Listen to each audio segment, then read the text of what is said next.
Esta conferência será gravada agora. Boa noite a todos, boa noite, Álvaro. Eu gostaria de agradecer o convite, agradecer ao Instituto Autoimune, né, pela oportunidade, parabenizar vocês pela escolha do tema.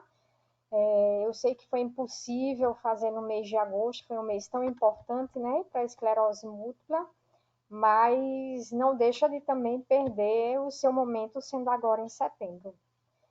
Boa noite a todos que estão aqui participando conosco. Vou tentar falar um pouco de escalonamento e indução, um tema muito difícil que me foi atribuído. Na minha declaração de conflito de interesse. Bom, atualmente nós temos um número muito grande de novos medicamentos, né? E medicamentos de alta eficácia, medicamentos de atuações diferenciadas no sistema imunológico. Isso tem melhorado muito o manejo, o prognóstico dos pacientes, o controle da doença. Porém, esse manejo, esse monitoramento, esse acompanhamento desses pacientes e dos efeitos desses medicamentos a longo prazo no paciente realmente é um pouco mais complicado, né? Necessita de um pouco mais de vigilância, de adesão, de estar realmente perto desse paciente, né? E uma questão que envolve esses novos medicamentos, por eles terem uma distância maior na aplicação, na infusão ou na tomada desses comprimidos, isso dificulta um pouco a questão da aderência do paciente ao acompanhamento regular no médico, já que muitos desses medicamentos demoram muito para uma nova tomada, ou muitos desses medicamentos não necessitam de alguns exames de forma mais regular. Então, isso acaba implicando numa aderência subótima, não ao medicamento em si, mas ao acompanhamento mais regular com o neurologista ou com o centro de referência, né? E essas diversas medicações, né, modificadoras, elas vão variar na eficácia, na segurança, na tolerabilidade, na rotina de uso, na frequência de administração e, como eu disse, no monitoramento desse tratamento, no monitoramento dos efeitos a longo prazo dessa medicação. E nós temos que ter em mente, a partir desse momento, que existem novas terapêuticas e com várias formas de atuação. Agora, nós não só temos a nossa primeira janela de oportunidade, que é no momento do diagnóstico inicial da doença, como nós agora temos uma segunda janela de oportunidade para o tratamento desses pacientes, né? Então, até há poucos anos atrás, nós nos preocupávamos muito na primeira janela, onde nós tínhamos que identificar o surto inicial do paciente, já nesse primeiro surto, já tentar identificar se era um paciente de alto risco ou de baixo risco para o desenvolvimento de esclerose múltipla, ou se esse paciente tinha fatores de pior ou bom prognóstico. E agora, com as novas terapêuticas, a gente tem um segundo momento, onde você tem que pensar se esse paciente necessita de um switch precoce de medicação, tentando evitar um desfecho, um prognóstico pior na evolução do paciente, né? Além disso, nós ainda temos que identificar se esse paciente é um paciente de alta atividade ou se esse paciente possui características de uma esclerose múltipla mais ativa, mais agressiva, para poder indicar uma medicação de alta eficácia, de alto impacto em relação à doença, ou se nós podemos iniciar com a medicação mais, digamos, mais segura e com a taxa de eficácia um pouco mais baixa. E nós podemos ver aí, tem vários medicamentos, a evolução do surgimento das medicações na esclerose múltipla. Com certeza eu deixei passar algum medicamento, ainda temos muitos medicamentos chegando, muitos medicamentos em estudo de fase 2, de fase 3, não só para esclerose múltipla recorrente e remitente, como agora começam a chegar as medicações melhorando o nosso arsenal terapêutico para a esclerose múltipla de quadros progressivos, primário progressivo, secundário progressivo, né? Então, que já é uma outra mudança na visão de terapêutica, né? Então, nós passamos muitos anos com um arsenal pequeno e de 2006, né, fora do Brasil, 2009 no Brasil, a partir do natalizumab, primeiro anticorpo monoclonal para uso na esclerose múltipla, foi uma mudança no arsenal terapêutico muito grande para a doença. Então, isso tem tornado, de certa forma, um pouco mais difícil o manejo da doença, um pouco mais difícil o monitoramento e a decisão terapêutica.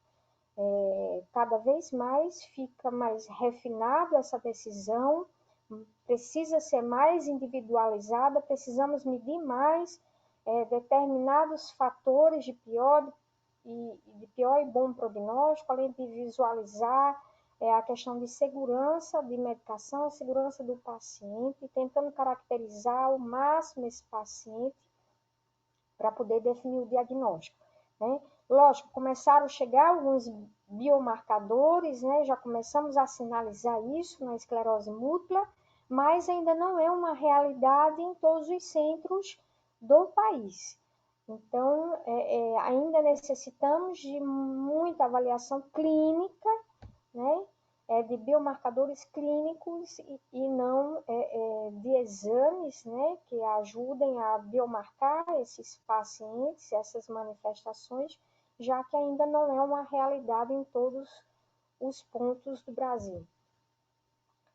E aqui nós temos as opções terapêuticas, né, de esclerose múltipla recorrente e remitente, do guideline europeu, e algumas coisas que ele começa já a sugerir para tratamento de orientação terapêutica, né? Então, nós podemos ver que ele coloca algumas opções terapêuticas para esclerose múltipla recorrente e remitente ativa, né? Ou seja, as que possuem relapses, né? Que possuem surtos, coloca suas opções, ou que possuem novas lesões, né? Na ressonância em T2 ou lesões em gadolínio. E ele coloca alguns detalhes que, a partir de agora, com esse novo arsenal, nós precisamos começar a pensar quando estamos diante do paciente e tentando decidir a terapêutica dele, que são as suas características individuais do paciente, né? As suas comorbidades, né?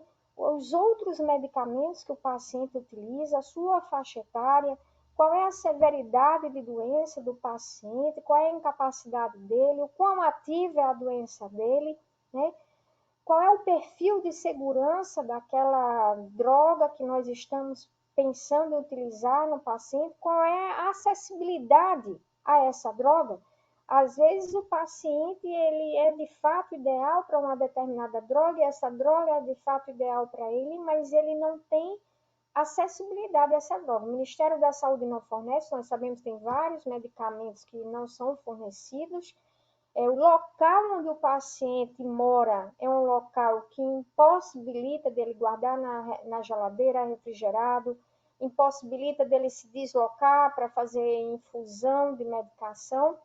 Então, às vezes, o que é ideal não é possível, né? Então, nós temos que pensar na questão do acesso também, né? E a outra questão é de a gente realmente definir, como eu disse anteriormente, a questão da atividade de doença enquanto surtos e enquanto atividade de ressonância, né? Lesões em T2, lesões em gadolinha. E quando pensamos nos quadros progressivos, nesse slide não mostra, nós pensarmos se é um quadro progressivo com atividade, se ele tem piora, né, na sua incapacidade. Às vezes o paciente quadro progressivo não tem surtos, mas tem piora de sua incapacidade, né? Então, outros fatores que vão indicar a questão de nós modificarmos terapêuticas, né? Ou de intensificarmos terapêutica, ou decidirmos por uma terapêutica de maior eficácia. Faixa etária, o tipo de surto, né? É um surto motor, é um surto cerebelar, um surto de tronco, é um surto medular, né? O número de surtos que esse paciente tem a cada 6 meses, anualmente, né?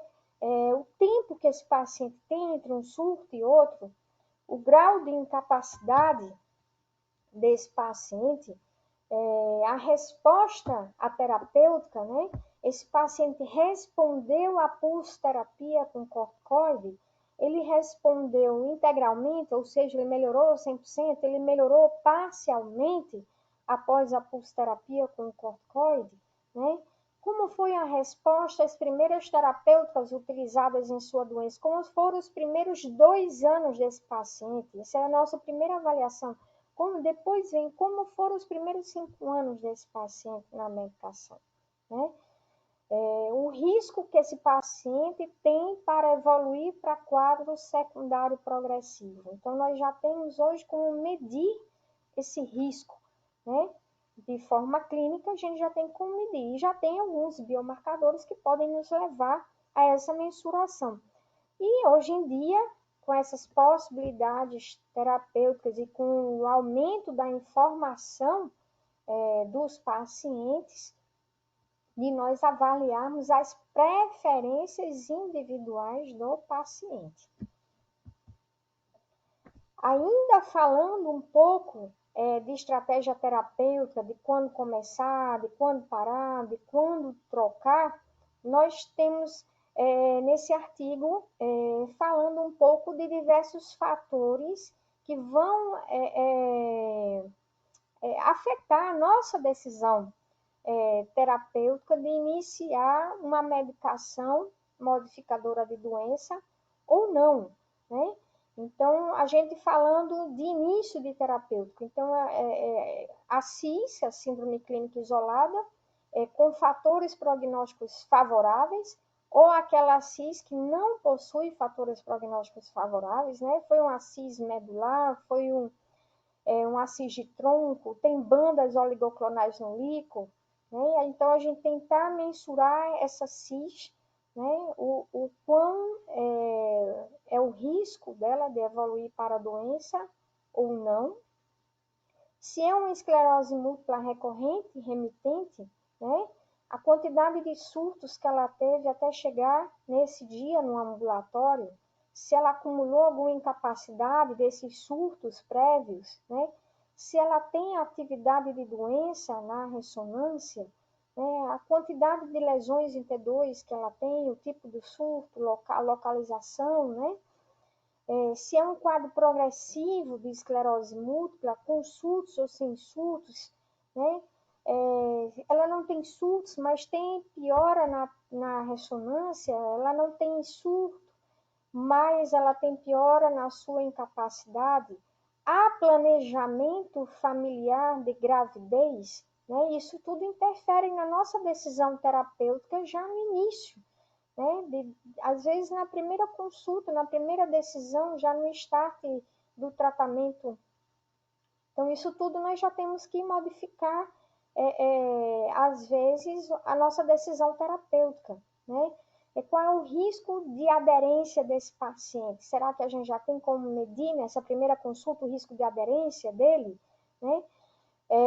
Se tem fatores que sugerem com que a gente inicie medicações de plataforma, que a gente chama, né? Ou de primeira linha, como classifica o protocolo do Ministério da Saúde, né? Ou se é um paciente que necessita que a gente inicie medicações de segunda linha, ou que a gente siga com a medicação já de terceira, quarta linha. Nem todo serviço consegue fazer isso, iniciar com a droga de alta eficácia, de alto impacto, né? Já no início da doença. Então, tudo isso nós precisamos já decidir no momento inicial da terapêutica da doença, né? E tudo isso pode atrapalhar a nossa decisão, interferir a nossa decisão. Aqui eu coloquei esse slide tentando explicar mais ou menos o que é o NEDA e sem diferenciar os diversos NEDAs, né? Porque tem NEDA 1, NEDA 2, NEDA 3, NEDA 4, NEDA 5, né? Então, mas tentando, pelo menos, o que a maioria dos serviços, a maioria das cidades conseguiriam alcançar, tentar buscar, que é nenhuma evidência de doença ativa, né? Que seria nós não termos surtos, né? O paciente não ter surto, o paciente não ter uma progressão confirmada de sua incapacidade, o paciente não ter novas lesões, né? Gadolínio positiva, e novas lesões em T2, ou aumento do volume das lesões em T2. Né? Então, eu acho que o NEDA, se a gente buscar pelo menos esses parâmetros na maioria das cidades, estudar para tentar, a gente já consegue um controle de uma boa parte de pacientes. E aí, começando a entrar na questão de diferenciação terapêutica, né? Então, nós pensarmos em terapia de manutenção, de escalonamento e as terapias de reconstituição imune, né? Então, quando nós falamos em terapia de escalonamento, né, o nosso protocolo do Ministério da Saúde, ele segue um escalonamento. Então, ele passa das medicações de plataformas de primeira linha, as beta-interferonas, o acetato de glatiramer e a teriflunomida, e vai escalando para drogas de maior eficácia, né? E com maior impacto em atuações imunológicas e na segurança do paciente. Já diferente do protocolo do Comitê Brasileiro de Esclerose Múltipla. Né? Então, nós temos terapias que imunomodulam, né? Então, elas vão atuar numa modificação da atuação imunológica, mas sem depletar, sem suprimir, sem ter um impacto maior na atuação do sistema imunológico. Temos terapias que vão ter alguma imunossupressão, que são denominadas na maioria dos artigos como imunossupressão seletiva, que seria o dimetilfumarato, o fingolimod e o natalizumab. Esse artigo classifica o ocrelizumab também como uma imunossupressão seletiva, sendo um anti-CD20. E nós temos hoje em dia as terapias de reconstituição imune, né? E aí temos a cladribina e o alemtuzumab. A cladribina entrando como mais seletiva, né? Não havendo uma depressão de maior impacto no sistema imunológico, e o alemtuzumab com maior impacto nessa depressão, né? Do sistema imunológico. E aí nós teríamos, assim, misturando as pirâmides com os NEDAs, né? Então, nós teríamos na pirâmide, onde a ponta está para cima e a base é mais larga, nós começaríamos de medicações com uma taxa de eficácia e controle de surto menor, porém mais seguras, né? E caminhando para até a ponta da pirâmide, onde teríamos drogas de maior impacto, maior eficácia, maior controle dos surtos, porém de menor segurança ou necessitando de um maior monitoramento, uma maior vigilância, né? E teríamos uma outra forma de pensar nesse escalonamento, que seria um escalonamento mais rápido, né? Onde nós não precisaríamos ficar migrando entre as caixinhas, né? Então, vocês veem que na primeira pirâmide há um círculo, né? Onde elas vão voltando de uma para outra. Então, elas migram entre as caixinhas, né? De uma mesma classe, por exemplo, beta-interferona para acetato glatirame, glatirame para beta-interferona, teriflunomida para acetato glatirame, não deu certo, beta-interferona. Então, migra entre as caixinhas. E uma outra possibilidade de escalonamento seria o mais rápido de beta-interferona, já migrando direto para fingolimod, ou cladribina, ou natalizumab, dimetilfumarato. E nós podemos inverter essa pirâmide, né? Que seria a terapia de indução, onde nós começaríamos com as drogas que são de maior impacto, de maior eficácia, de maior controle de surto, de progressão de doença, maior controle desse acúmulo de incapacidade, e faríamos isso logo no início. E depois, dependendo da droga e da evolução, do outcome do paciente, evoluiria, digamos assim, né? Iria para drogas de menor impacto no sistema imunológico, de menor eficácia.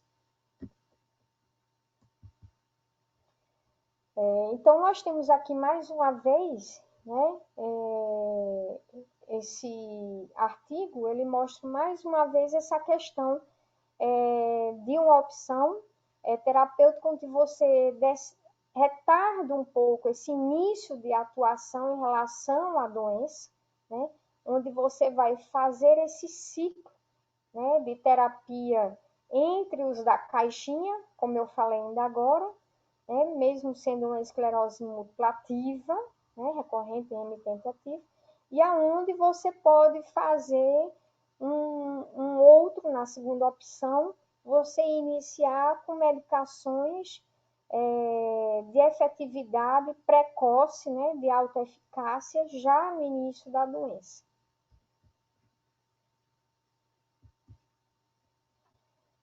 E as drogas de reconstituição imune, né, elas têm um modo diferente de atuação e elas chegaram até para questionar um pouco mais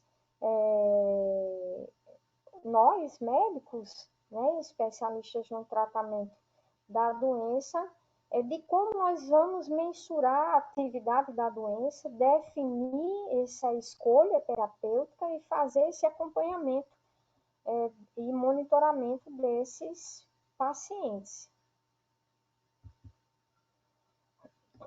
E aqui nós podemos ver exatamente aquela questão que eu falei de como seriam classificados, né, cada droga desse, cada medicamento desse, né? Então, medicamentos imunossupressores seletivos e imunomoduladores. Então, de que forma eles vão atuando no sistema imunológico, né? Então, a gente pode ver aqui exatamente a diferença, né, das beta-interferonas, que nós vamos lembrar bem que a gente estudava muito isso no início da esclerose múltipla, a questão de só modificar a resposta inflamatória de pró-inflamatória para anti-inflamatória, né? Então, não tinha depleção, não tinha perda de célula imunológica, né? O acetato de glatirame com uma atuação semelhante. E aí chegou o dimetilfumarato, que começou a modificar um pouco essa atuação, já atuando em radicais livres, né? E alguns mecanismos envolvendo as células B e as células T.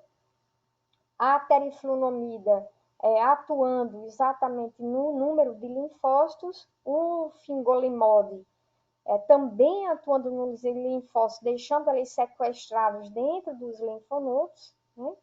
O natalizumab, que não depleta, porém impede a passagem desse linfócito ativado dentro do sistema nervoso central, e aí o ocrelizumab, sendo um anti-CD20, né? E o alemtuzumab, que já vem com essa atuação de depleção mesmo, imunológica, partindo para o mecanismo de reconstituição imune.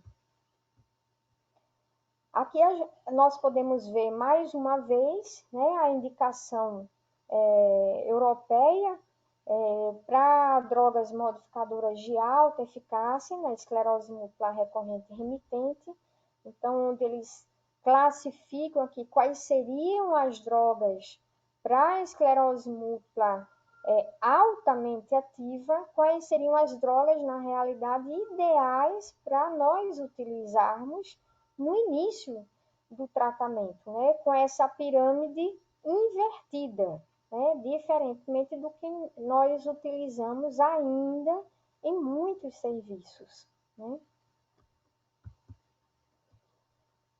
E aqui a gente vê um pouco da questão dessas mesmas drogas, da questão de segurança e tolerabilidade, que aí implica, na hora em que nós decidimos por uma droga dessas, de nós estarmos atentos, né, para os efeitos adversos, o aumento do risco de infecção, algumas vigilâncias em relação à linfopenia severa de grau 3, grau 4, o risco de hepatite, de tuberculose, de LEMP, né?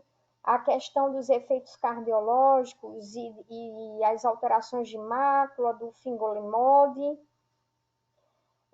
a questão de algumas das medicações necessitarem de uma vigilância maior em relação a determinadas neoplasias, e aí precisar de acompanhamento ginecológico, de precisar de ter a vacinação HPV, nós lembrarmos de checar as vacinas dos pacientes antes de uma decisão terapêutica, se for possível proteger esses pacientes com determinadas vacinas contra alguns vírus ou bactérias, é importante fazer isso.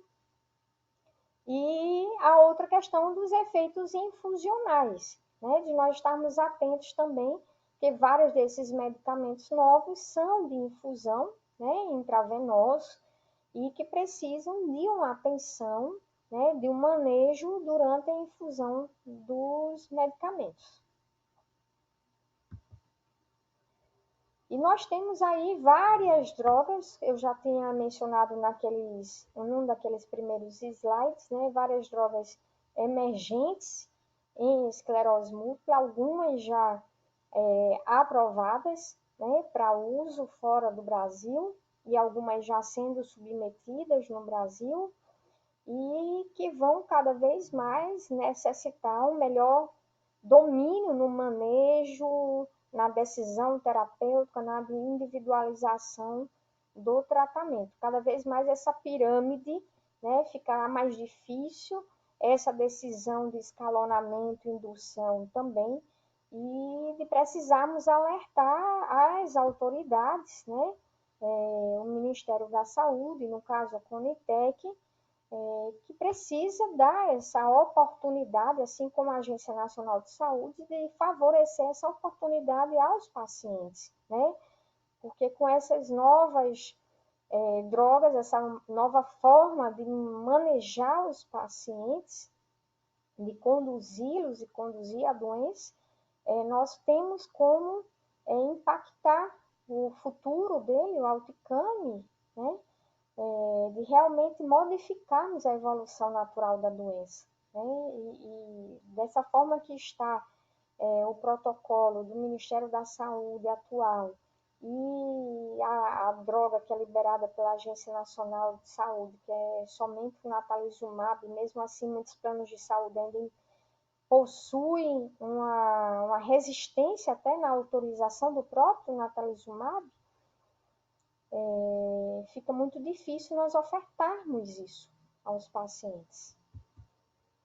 E aqui a gente vê mais um pouquinho a questão da facilidade de tomada, da frequência de administração do paciente versus a necessidade de monitoramento, né? Então, a gente vê que o alentuzumab e a cladribina, eles possuem uma facilidade na rotina e na frequência da administração do paciente, mas complica um pouquinho a questão do monitoramento, né, e de a gente tentar deixar esse paciente, eu não digo aderente à medicação, mas que ele esteja aderente ao acompanhamento médico, porque muitos dos pacientes acabam achando que realmente já estão curados, né, que estão muito bem, não precisam mais ver o médico numa frequência como vinham antes, né? E aqui eu coloquei para nós vermos como seria o protocolo mais atual, né, do BCTRINS, né, o Comitê Brasileiro de Tratamento de Esclerose Múltipla, o nosso consenso, que infelizmente não é seguido pelo Ministério da Saúde, mas para vermos como que seria o tratamento, né, já numa divisão diferente da do Ministério.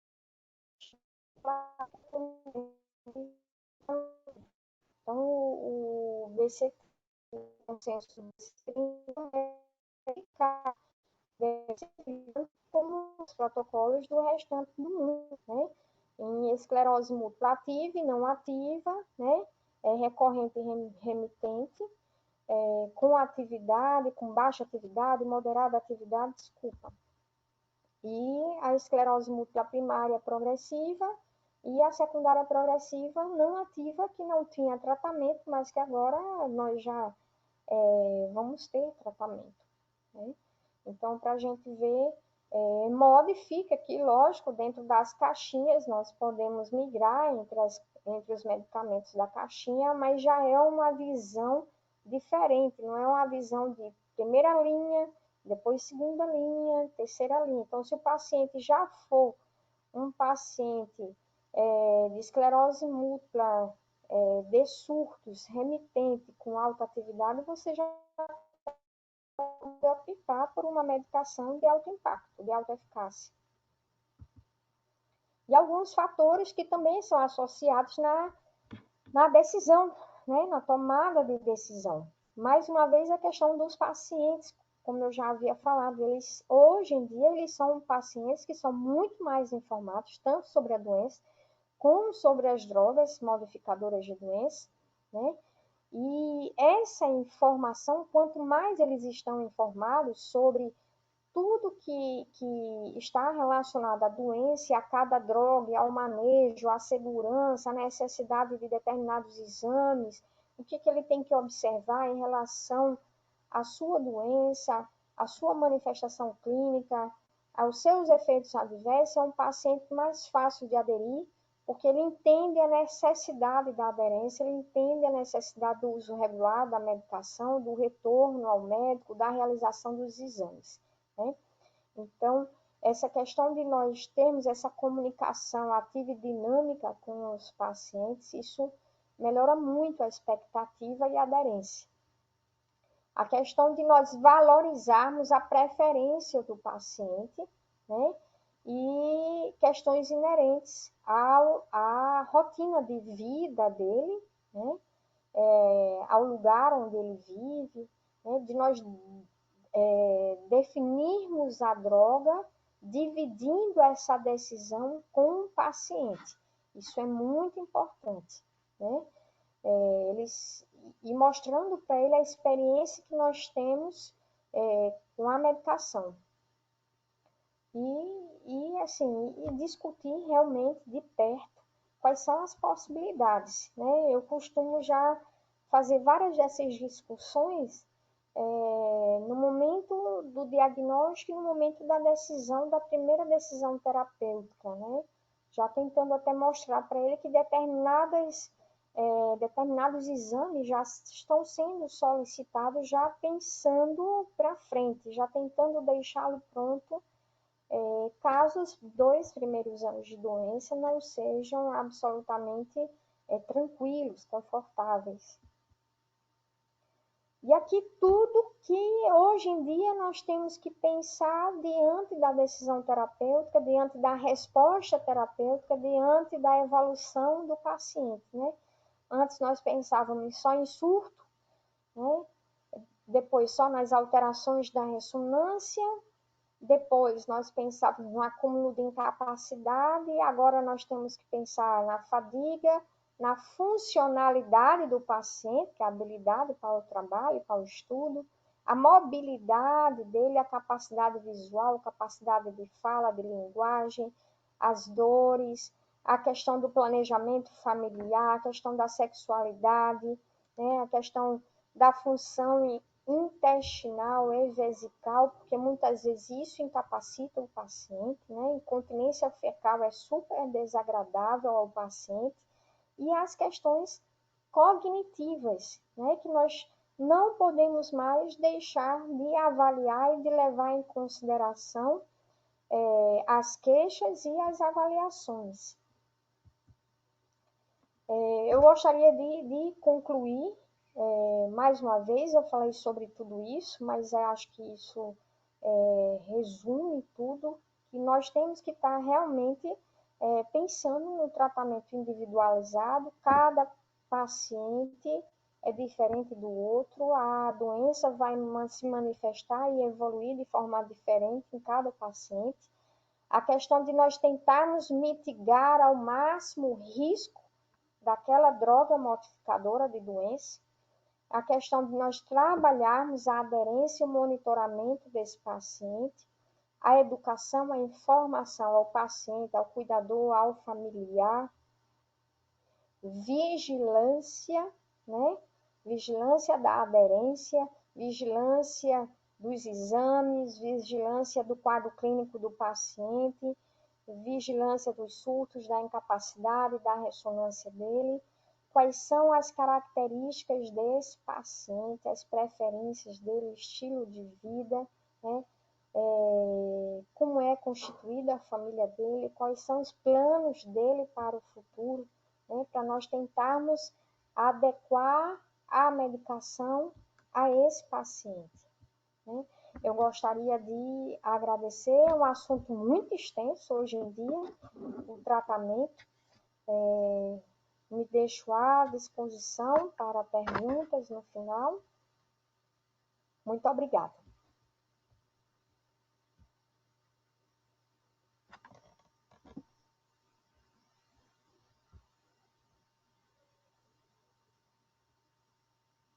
Obrigado, Bianca, pela apresentação, sempre didática, excelente e passando muito da prática vivida, né? Muito bom, e eu acho que vai facilitar muito também na minha apresentação, porque vai complementar muito das informações que você trouxe. E agora eu queria dar a palavra ao Dr. Felipe Gonglen. Felipe é o atual coordenador do Departamento Científico de Neuroimunologia da Academia Brasileira de Neurologia e é professor da Universidade de Brasília e vai nos dividir um pouquinho com a gente a sua grande expertise na imunopatologia da esclerose múltipla, que é um assunto muito complexo e que vem numa crescente de mudanças recentemente. Eu acho que ele vai acrescentar muito para a gente. Obrigado pelo aceite, Felipe. Boa aula. Primeiramente, obrigado, Álvaro. Obrigado à Autoimune pelo convite, né, para apresentar essa aula. Para mim sempre é um prazer aí estar falando com vocês, especialmente quando vem do Nordeste, né? Eu sou de Salvador, sou soteropolitano e meus pais moram em Salvador e eu sempre adoro visitar a minha família, visitar meus amigos que moram aí pelo Nordeste. Mas, bom, eu prometo que eu vou tentar falar em 20 minutos, né? Vou pegar os principais pontos, né, da imunopatologia da esclerose múltipla e depois eu fico à disposição para responder perguntas. Então, vamos lá, vou colocar aqui. Bom, foi muito boa a aula da doutora Bianca e eu acho que é um complemento, né? Hoje a terapia, quem acompanha paciente com esclerose múltipla, né, tem que ter um pouco de noção da fisiopatologia, né? Porque nós sabemos que a cada ano novas classes de drogas chegam, novos remédios com diferentes mecanismos de ação, diferentes efeitos colaterais, e é fundamental que a gente tenha pelo menos uma noção de como a medicação age e como, sabendo como ela age, né, o que você esperar de eficácia da droga e o que você pode esperar também de efeito colateral. Bom, eu sempre gosto de apresentar esse slide, né, porque para você entender a esclerose múltipla, a fisiopatologia dela, sempre a gente tem que olhar para o passado, né? Então, o primeiro a apresentar, a fazer um estudo anatomopatológico sobre esclerose múltipla foi o Jean-Martin Charcot, nessa publicação de 1868, né? Onde ele pela primeira vez, né, ele faz essa correlação, ele acompanhava os pacientes e depois ele teve a curiosidade de fazer a anatomopatologia e viu que o cérebro dos pacientes tinham esses pontos amarronzados, né, que são pontos de fibrose e que por isso vem do nome esclerose múltipla, fibrose múltipla, né. E ele, passando aqui, ele então viu que nessas lesões, se as lesões mais recentes, né, tinham ainda resquícios de um infiltrado celular, né, que não era comum. O sistema nervoso central, ele não tem, geralmente tem uma barreira hematoencefálica bem fechada, não permite células estarem infiltrando o parênquima, ou também as substâncias que entram no parênquima também são bem reguladas, e ele viu que existiu sempre ao redor de vasos esse amontoado de células, que depois foi visto que eram macrófagos cheios de mielina. E aí você pode ver que a mielina era que estava sendo fagocitada aí nas bordas da lesão, do centro para as bordas. Bom, ele, como um cientista, né, sempre pergunta por que, como, quando isso acontece, e ele fez essa pergunta há 152 anos e até hoje nós não sabemos muito das respostas. Nós sabemos que clinicamente, né, quando o paciente chega até o consultório, ele já teve vários surtos, muitas vezes surtos subclínicos, entre aspas, né, ele teve inflamações no cérebro e quando ele chega no consultório com o primeiro surto clínico, né, então ele já tem um tempo de doença que muitas vezes já comprometeu grande parte do cérebro. E a gente sabe que com o tempo a progressão da doença fica independente dos surtos. Inicialmente, cada surto tem uma progressão ou remissão da doença, e até que um momento essa progressão fica contínua.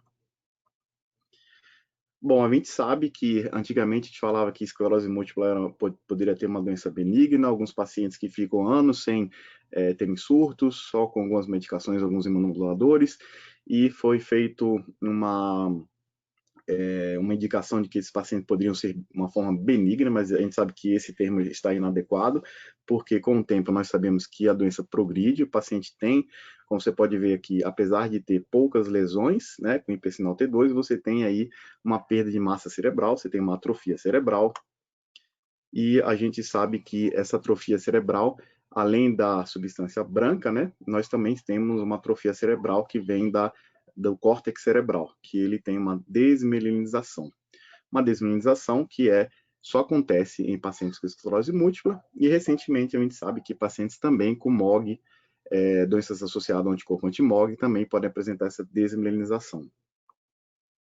Então aqui mostrando, a atrofia cerebral vai acontecer por dois mecanismos. Um por degeneração retrógrada, onde as lesões recorrentes periventriculares na substância branca vão promover a morte neuronal, uma degeneração retrógrada, e as lesões que acontecem pela desmielinização no córtex também vão provocar lesões nos neurônios e também vai promover a atrofia cerebral. Então, duas formas de atrofia cerebral.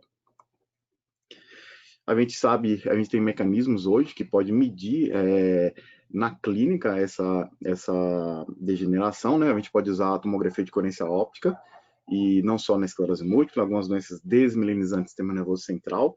Então, a gente pode ver aqui, o paciente com o tempo, a espessura do nervo óptico vai diminuindo, da retina, então a gente pode medir isso objetivamente. A medição do volume cortical ou de áreas do córtex não é feita ainda na clínica, é feita a título de pesquisa em estudos usando imagem de ressonância, né, volumétrica, tractografia, free surfer. E a gente sabe que essa atrofia cerebral, né, está intimamente relacionada aí com a progressão para incapacidade, né, para dificuldade de ambulação, alteração cognitiva, incapacidade para o trabalho, depressão, fadiga, dor, perda de controle esfincteriano. Isso está associado economicamente também à perda, né, de massa economicamente ativa, né, o paciente vai deixar de trabalhar, vai dar mais custos ao sistema de saúde, e isso a gente sabe que progride, né, com o tempo, assim que o paciente passa da fase surto-remissão para a fase secundariamente progressiva. Bom, o que causa, né, a esclerose múltipla? Alguma coisa inicia, alguma coisa faz com que antígenos que, na maioria das vezes, são exclusivos do sistema nervoso central, eles começam a ser reconhecidos pelo sistema imune, e nós temos, então, uma inflamação que se perpetua. Então, nós estamos em pacientes, né, já foram detectados 4 tipos de lesões, que a doutora Cláudia Luquinetti, numa publicação, classificou elas em autoimune desmielinizante e distrofia oligodendrocitária.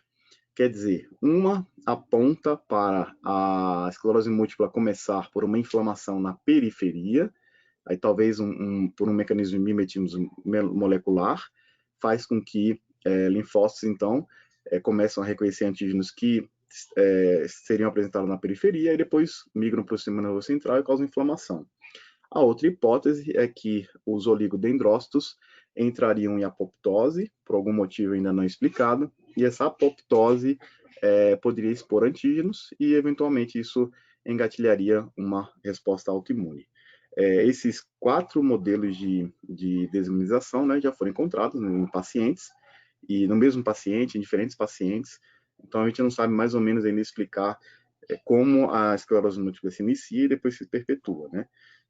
Então, aqui, esses 4 tipos ficaram sendo conhecidas como hipóteses outside, quer dizer, algo que vem de fora, ou inside, uma alteração que acontece primariamente dentro do sistema nervoso central, no caso dos oligodendrócitos. Bom, o que acontece, né? Então, a gente sabe que existe, principalmente para as doenças autoimunes, sempre uma interação entre fatores genéticos e fatores ambientais.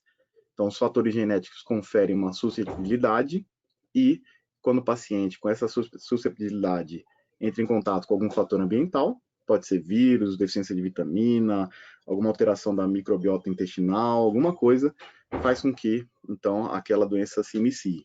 Isso esse conceito vale para todas as doenças autoimunes. Nós sabemos que, dentre os fatores genéticos associados com a esclerose múltipla e outras doenças autoimunes, existem muitos genes relacionados ao MHC classe 2, ou seja, a interação entre o sistema imune inato e a resposta TCD4. Então, por isso que a gente fala que a esclerose múltipla é uma doença autoimune, né? E os fatores genéticos indicam que existe uma disfunção do sistema imune.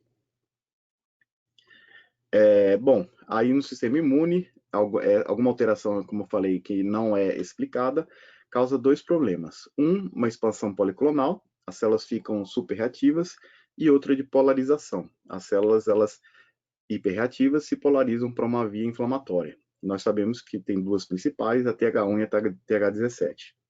Então, aqui mostrando, né, como as células se hiperativam. Então, a gente sabe que o sistema imune inato e adaptativo, eles conversam entre si pela sinapse imunológica e, através dessas moléculas, primeiro o receptor célula T e o MHC classe 2 mandam o primeiro sinal, e esse sinal é modulado, né, por moléculas estimulatórias ou inibitórias.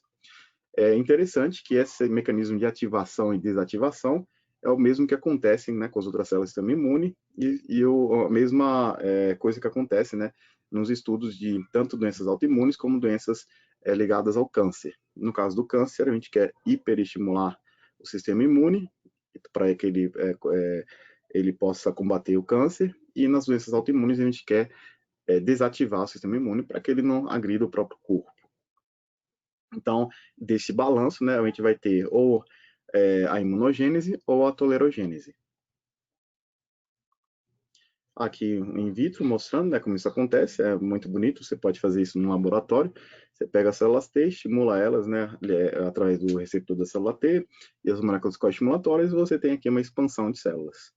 E, ao mesmo tempo, se você usa uma molécula que bloqueia a via estimulatória, você não tem, depois de um tempo, o crescimento dessas células. Bom, dando continuidade, a gente falou de hiperestimulação, vamos falar agora de polarização. A célula, quando ela sai da medula óssea, quando ela se matura no timo ou nos linfonodos, no baço, elas saem uma forma naive, né, uma forma ainda não estimulada, e elas precisam de um priming, elas precisam sofrer uma estimulação forte, né, que vai fazer ela, então, se polarizar para esses são os principais conhecidos, né, vias. A gente sabe que nas doenças autoimunes, elas polarizam pela TH17 e TH1. Essas células, elas recebem esse nome pela quantidade de citocinas que elas apresentam. Essas citocinas têm efeito nos tecidos de promover mais inflamação, e essas células também apresentam moléculas na sua superfície que faz com que essa célula possa também ativar outras células ou induzir apoptose. Ela, então, promove inflamação, né, promove um microambiente inflamatório no tecido onde inflama. Então, nesse balanço, haverá uma estimulação da via inflamatória em prol da via anti-inflamatória, que a gente sabe as mais reconhecidas hoje, estudadas, é a via Treg e a TH2. Bom, e aí, uma vez que a célula está estimulada, ela vai até, no caso, o cérebro, e lá no cérebro ela entra num loop que causa uma inflamação contínua, né? Então, muito do tratamento hoje, que é especulado para tratar a esclerose múltipla e outras doenças, é você quebrar esse loop através de estimulação de moléculas tolerogênicas ou através de indução de citocinas tolerogênicas. Bom, aqui eu vou falar rapidamente aqui, então, eu sei que acontece às vezes sinalização intracelular, eu vou passar rápido aqui no detalhe. Bom, aí então aqui mostrando que uma vez que a célula foi ativada, né, ela vai até o linfonodo, lá no linfonodo ela recebe uma nova estimulação, ela se expande, aí a gente já pode ver aqui uma das vias de ação de um dos remédios que trata esclerose múltipla, né, o fingolimod, bloqueia a saída dessas células inflamatórias, as células T, para a corrente sanguínea. Aí, uma vez na corrente sanguínea, a célula T vai migrar para o parênquima. Aí, outra via de ação de outro remédio, o natalizumab, impede a migração dessa célula para o parênquima cerebral. E lá no parênquima cerebral, ela vai continuar se proliferando e produzindo aquelas citocinas inflamatórias que vão agredir, aí no caso, as células residentes no encéfalo, né? E vai promover desmineralização e morte neuronal com o tempo, né? Então aqui a via de ação, o fumarato de metila, a teriflunomida, né? Atuam diminuindo a ativação dessas células, a proliferação dessas células. O ocrelizumab, como a doutora Bianca falou muito bem, também depleta as células B. As células B a gente sabe que age como uma célula apresentadora de antígeno, e o alentuzumab atua depletando as células T e células B como um todo. A cladribina atua diminuindo a proliferação, né, das células T. E então, sabendo essa figura, a gente consegue já visualizar como a medicação que a gente usa atualmente para tratar os pacientes atua. Então, aqui só mostrando de novo, então a célula é estimulada na periferia, migra para o sistema nervoso central, lá ela vai sofrer um loop de ativação, vai criar um microambiente inflamatório, e essas citocinas pró-inflamatórias vão ativar ainda mais, né, as micróglias viram macrófagos, esses macrófagos começam a fagocitar a mielina, e com o tempo essa fagocitose contínua vai promover a morte neuronal. Bom, aqui muito do que é importante saber, que muito do conhecimento que a gente sabe hoje vem de modelos animais. Esses modelos animais foram muito bons para nos explicar mecanismos de ação, né, e a fisiopatologia da doença, mas sempre é bom ter em mente que modelos animais têm limitações, e muitas vezes o que a gente descobre no modelo animal não se repete no homem, né. Aqui como exemplo, esse anticorpo contra uma citocina que age na IL-12 e IL-23, que são citocinas que estimulam a TH1 e a resposta TH17, foi muito bom, né, em camundongos, mas quando foi testado em humanos não teve resposta. Então, alguma coisa é diferente, né, do camundongo e dos seres humanos. Bom, e com relação a patologia, né? Então, a célula T, a gente sabe muito bem como ela funciona vindo dos modelos animais, a gente sabe agora que as células B têm um importante papel. As células B, o interesse delas sempre vieram através do conhecimento, né? De que os pacientes, a grande maioria, apresentam as bandas oligoclonais. Cada banda dessa aqui, no sistema nervoso central, representa um clone de linfócito B, né? Um clone era um linfócito B, que depois maturou para ser um plasmócito, e esse plasmócito secretou esse anticorpo específico, então, que formam as bandas. Então, 95%, essa inflamação é constante, né? As bandas são constantes, indicando que a inflamação no sistema nervoso central, mesmo sem surtos, é constante. A gente sabe que não tem ainda um alvo específico, né, na esclerose múltipla. Mesmo no mesmo paciente, essas bandas são contra diversos antígenos, tanto antígenos virais, antígenos de estruturas de neurônio, antígenos de proteínas da mielina. Então, não tem uma coisa constante, e isso leva a crer que os linfócitos B são ativados apenas por acaso, né? Os linfócitos B não estão sendo direcionados contra um antígeno, eles só foram ativados por acaso pelos linfócitos T. Por isso que a esclerose múltipla é dita uma doença celular, diferente da neuromielite ótica e da doença associadas ao MOG, onde é uma doença humoral. Aqui mostrando então que essas células B, uma vez que elas se ativam, elas vão se agregar em folículos, né? Esses folículos são os que vão produzir depois as bandas, e essas bandas são constantes, também indicando que esses folículos estão lá constantemente nas meninges.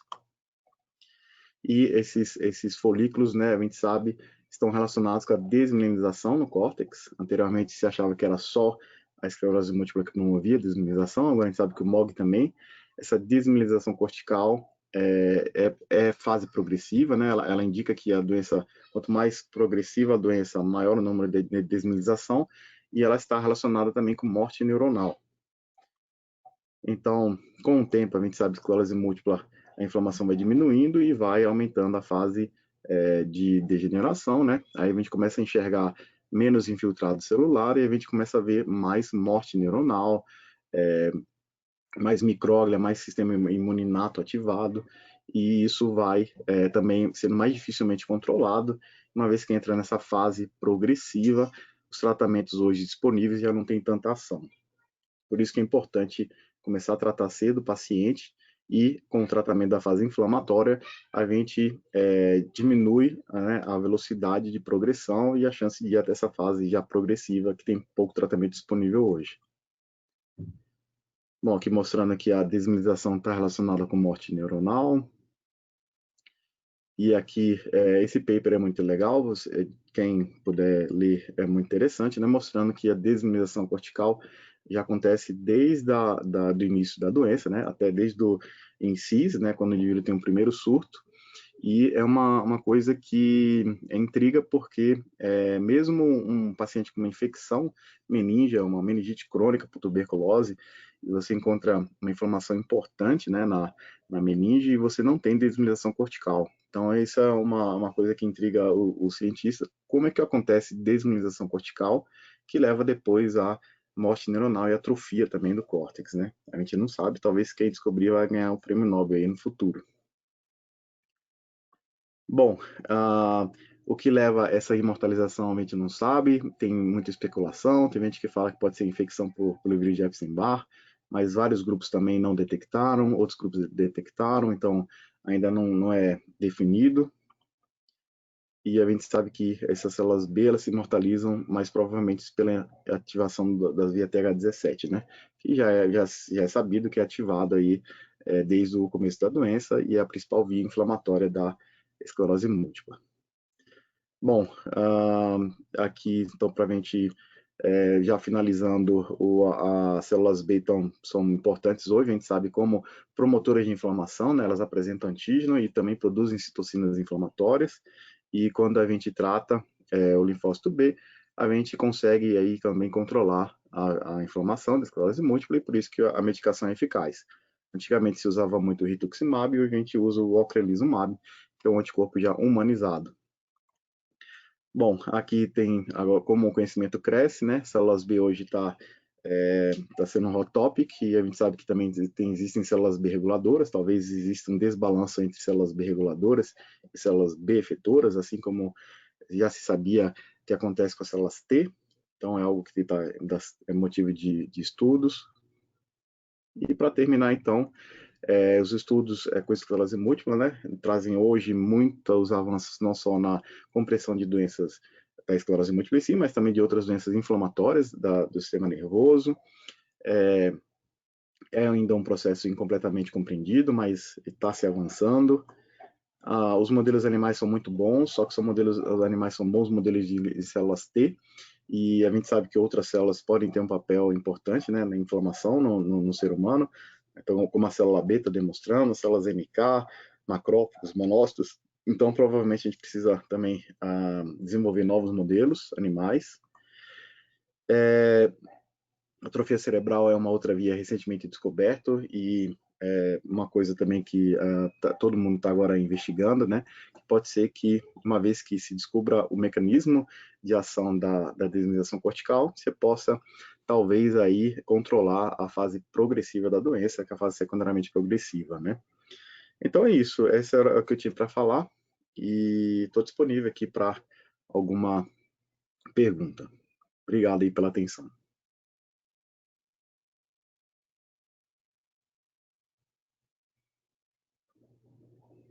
Tá. O Álvaro tá com os... desculpa, acho que... agora, tá ouvindo agora? Tá ouvindo. Opa.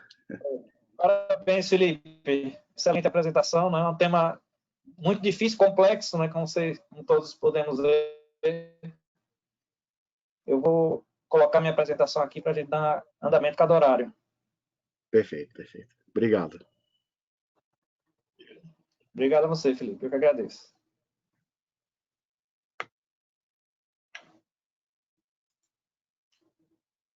Vocês estão visualizando a tela? Não estou aparecendo a tela, não. Estão visualizando? Não, Álvaro. Não. Maria, eu acho que o meu não tá ativando a tela.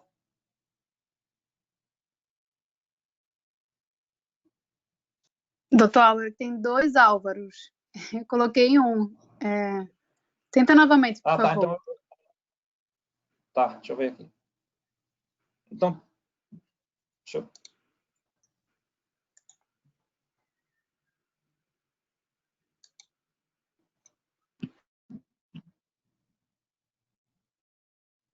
Tenta botar agora, Maria, por favor. Coloquei. Agora, está aparecendo. Agora está aparecendo. Pronto, então vamos embora.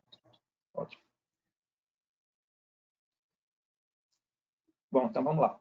Bianca já fez uma excelente apresentação, já facilitou bastante o meu trabalho, né? Então, inicialmente, eu queria... Deixa eu só botar o apontador. Pronto. Inicialmente, eu queria compartilhar com vocês algo que Bianca citou no início, que é essa progressão da linha de tratamentos. Aqui é muito importante para a gente, para depois a gente tentar entrar no tema da refratariedade do tratamento, que é entender que esse tema só é possível ser abordado nesse momento devido à inclusão dessas novas medicações que nós temos disponíveis hoje. Porque na década de 90, as medicações tinham uma limitação muito grande, porque tinha um perfil muito parecido, tanto do ponto de vista posológico, quanto do ponto de vista de resposta terapêutica. E só no meio dos anos 2000 foi que surgiu uma droga com um perfil diferente, e o surgimento dessa droga, que foi o natalizumab, foi que possibilitou a abertura da discussão que nós vamos fazer no momento, inclusive na discussão que possibilita se imaginar um tratamento que vem apenas com drogas que fazem um tratamento contínuo e com drogas que fazem um tratamento mais intermitente, que seriam as drogas de tratamento de reconstituição imunológica, né?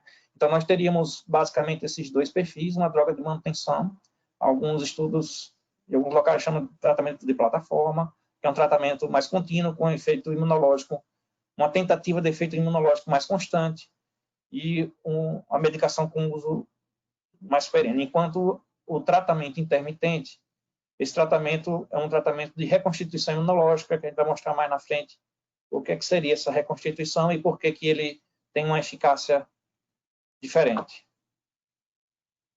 Então, a princípio, o que baliza a tomada de decisão, a gente vai ver alguns detalhes, mas o que baliza a tomada de decisão é esses conceitos de tratamento. O primeiro, num polo, fica o conceito da gravidade da esclerose múltipla e no outro, os conceitos de prognóstico de esclerose múltipla, né? E as drogas, elas se distribuem dessa forma aqui, sendo que nesse lado de cá, nós temos as drogas que seriam as terapias de reconstituição, que a gente vai ver o que é, e do lado de cá nós teríamos as terapias de manutenção. Então, nós teríamos perfis de pacientes, teoricamente, com uma doença mais leve, perfis de paciente, teoricamente, com a doença ativa, porém com um perfil mais moderado, e um perfil de paciente, que é o que a gente objetiva falar, que é o perfil de paciente que tem uma doença muito ativa, né? Então, diante do paciente com esclerose múltipla, o médico, às vezes, não tem exatamente a certeza em que característica de perfil esse paciente se encontra. Ou seja, se ele vai desenvolver uma doença leve ou se ele vai desenvolver uma doença muito ativa. Porém, nós possuímos alguns fatores que podem nos dar pistas ou podem nos orientar em que tipo de perfil esse paciente se encontra. O primeiro são os fatores chamados fatores de prognóstico. Lembrar que essas características que são associadas a um pior prognóstico são características advindas de estudos, muitas vezes demográficos, ou seja, se caracterizam mais por associação, por relação, do que propriamente um fator de casualidade direto, né? Mas os estudos observacionais demonstram que essas características podem estar associadas a um pior prognóstico, porém, não necessariamente naquele paciente individualmente. Então, os primeiros critérios que os médicos utilizam são as características demográficas, né? Então, o sexo masculino, o prognóstico tende a ser pior que o sexo feminino. Um paciente que se inicia após os 40 anos, o prognóstico tende a ser pior. E uma etnia afro-americana também tende a ser pior. A quantidade de surtos que os pacientes têm, principalmente no primeiro ano, mas até o 5º ano, são fatores de pior prognóstico. Normalmente, intervalos muito curtos entre os surtos demonstram também uma atividade muito maior do sistema imune, então demonstram também que o paciente tende a ter um curso de maior agressividade, né?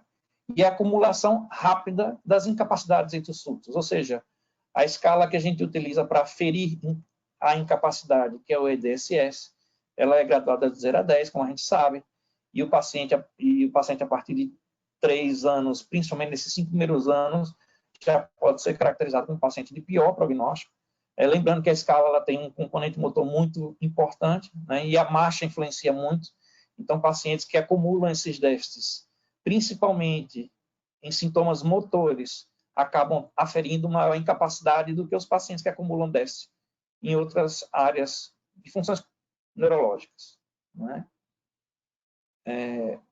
Outros detalhes clínicos também que os neurologistas levam em consideração ao caracterizar o prognóstico. Primeiro, surtos mais graves, ou seja, o paciente tem um surto, ele normalmente a característica da doença é remitir parcialmente, porém, se após a remissão o paciente ainda altera a pontuação do EDSS, ou seja, ele acumula incapacidade. Então, isso é considerado um surto mais grave, mesmo um ponto, acima de 2 pontos, dependendo do sistema funcional, ou 1 ponto em qualquer, sendo mais de 2 sistemas, ou seja, o sistema é a classificação das características funcionais neurológicas, motora, sensitiva, autonômica, sinteriana e etc. Né?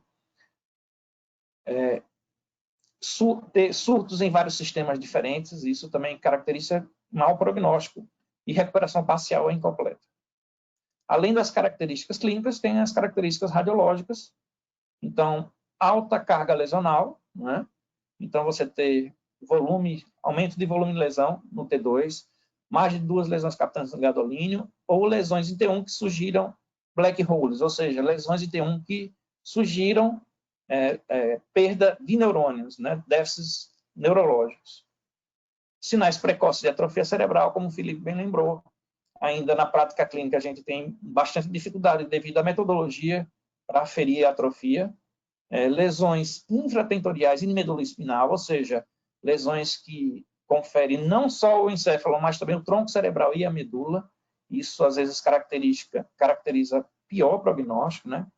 E evidência de atividade de doença no segmento, que a gente vai falar mais na frente.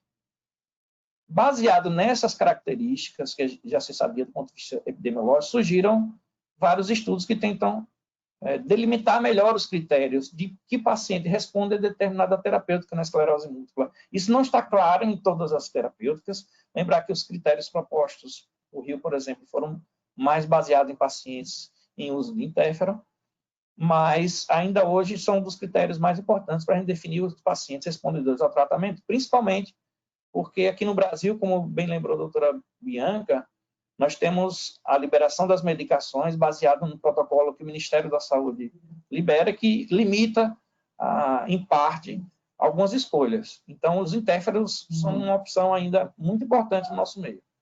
Então, pelos critérios de Rio, que depois foram modificados, a gente vai ver daqui a pouquinho, o paciente que tem alteração na ressonância magnética, ou seja, na época eram 5 lesões em T2, e critério de recidiva, ou seja, o paciente tinha um surto ou mais de um surto, ele ganhava 1 ponto na ressonância, ou 1 ponto se tivesse um surto, e 2 pontos se tivesse mais de um surto. E no cálculo final, o paciente que apresentasse mais de 2 pontos ou mais, eram chamados não respondedores. Pacientes que ganhavam 0 na pontuação eram chamados respondedores, ou seja, respondiam ao tratamento. Então, o tratamento que ele estava fazendo estava surtindo efeito no controle da doença. E os pacientes que tinham 1 ponto eram indeterminados, você repetia a avaliação 6 meses seguintes, com nova imagem, mantendo seus critérios. Com a revisão de 2013, esses critérios se modificaram um pouquinho, porque passou-se a ver que, do ponto de vista estatístico, algumas características pesavam um pouco mais que outras. Então, na ressonância magnética, seriam 2 lesões de T2, definidas como novas ou ampliadas, né? Ou mais de uma lesão captante gadolínio. Resumindo, seria isso, lesão em T2 e lesão captante gadolínio, o paciente ganharia 1 ponto. Se o paciente apresentasse um surto no período de 1 ano, ganharia mais 1 ponto. E se o paciente piorasse ou progredisse o EDSS, ou seja, uma alteração neurológica sustentada no período de 6 meses, ele ganharia 1 ponto. Então, o cálculo final seria 2 pontos ou mais, ele seria não respondedor, e 1 ponto ou menos, ele seria respondedor ao tratamento. Esses critérios de Rio são critérios usados muito na prática clínica, respeitando essas características que eu mencionei em relação às limitações em que os testes, os critérios foram desenvolvidos e as características de cada indivíduo que se modifica a partir da avaliação individual. Então, juntando esses fatores prognósticos com alguns critérios na literatura, são dados muito importantes para a tomada de decisão na hora de que medicamento escolher e quando trocar e quando definir algum tipo de refratariedade, ou seja, de não resposta ao tratamento. Segundo ponto importante é a eficácia terapêutica. A Bianca também já demonstrou um pouquinho, eu vou mostrar aqui novamente. Então, nós temos medicações que têm uma eficácia um pouco menor em relação a outras medicações. Então, os interferons têm uma eficácia um pouco menor. Nós temos drogas de eficácia intermediária e nós temos drogas de alta eficácia. Lembrando que temos menos experiências com alguns grupos de drogas de alta eficácia e que essas drogas, por serem de alta eficácia, alterarem a resposta imunológica de uma maneira indutiva, ou seja, de uma maneira que modifica o padrão celular bem mais fortemente, nós temos aumento importante dos riscos também. Então, o aumento da eficácia é acompanhado do aumento do risco, porque senão não teria sentido discutir isso, porque se uma droga é mais eficaz, ela deveria sempre ser utilizada, porém não é isso que acontece na vida real. Esses dados de que droga é mais eficaz a outra, às vezes podem ser respondidos diretamente, ou seja, estudos comparando droga a droga, às vezes são respondidos indiretamente, ou seja, estudos pivotais, ou seja, o estudo inicial em que a droga foi desenvolvida é utilizado como o padrão para se qualificar a resposta da droga. Então, aqui nós temos, por exemplo, os interferons, que foram as drogas desenvolvidas primordialmente, e nós temos aqui, por exemplo, a redução anualizada de surto, que a gente vê que gira em torno de 30% a 35% aproximadamente, né? E nesse grupo entra também a teriflunomida. Já drogas com maior eficácia, lembrando que a determinação dessa eficácia também varia de acordo com os estudos, a maneira que o estudo foi desenhado, então isso não pode ser levado ao pé da letra, mas nós temos drogas, enquanto nós temos drogas como os interferons que giram em torno de 30%, nós temos droga como fingolimod, natalizumab, alemtuzumab e outras que giram, o grau de redução da taxa anualizada de surtos em relação a placebo foi acima de 50%, ou seja, é bem diferente. Por outro lado, além da taxa anualizada de surto, nós temos aqui as taxas de NEDA. Bianca falou um pouquinho sobre NEDA, vou complementar um pouco as informações para a gente entender que não só as drogas modificam a quantidade de surtos que os pacientes têm por ano, mas também modificam algumas características importantes no prognóstico desses pacientes, e isso deve estar bem claro nas metas de tratamento para o paciente. Então, NEDA é essa ausência de atividade da doença. Então, esse tipo de conceito vem de outras áreas da medicina, como a oncologia, a reumatologia, em que o tratamento necessita que fique claro para o médico que o paciente está sem atividade da doença. Então, a esclerose múltipla e as doenças autoimunes passaram a utilizar esse conceito, que utiliza alguns critérios, e são principalmente esses critérios, Bianca já tinha colocado para a gente: ausência de surtos, então o paciente não pode estar em atividade clínica, né? Ausência de lesões na imagem, então a avaliação na imagem do paciente também não pode evidenciar lesões, então a periodicidade com que as imagens são feitas, os critérios variam de serviço a serviço, inclusive em locais diferentes no mundo, mas de uma maneira geral, imagens anualizadas são recomendadas e às vezes imagens semestrais são recomendadas. Em alguns pacientes com atividade baixa de doença, isso pode ser expandido, isso tem que ser individualizado, mas os critérios de avaliação entre as imagens, o paciente não pode ter lesões, e também a ausência de captação do contraste nas imagens, porque a captação do contraste, todos sabemos que indica atividade inflamatória da doença, é uma quebra de barreira. E, por fim, além da questão clínica relacionada aos surtos, o paciente também não pode estar progredindo clinicamente, ele não pode ter piora clínica, independente da presença ou ausência dos surtos. Somada a essas características do NEDA, então cada tracinho desse a gente chamaria de um NEDA, né? NEDA 1, NEDA 2, NEDA 3 eram os mais falados, introduziram o NEDA 4 com essa mais umas características, agora NEDA 5 e 6 na literatura, um relacionado à atrofia cerebral, como a gente viu, é bastante complicado falar de atrofia cerebral no momento devido à metodologia. E outra, os neurofilamentos e a cognição, que seriam relacionados ao NEDA 6 e até 7 em alguns trabalhos.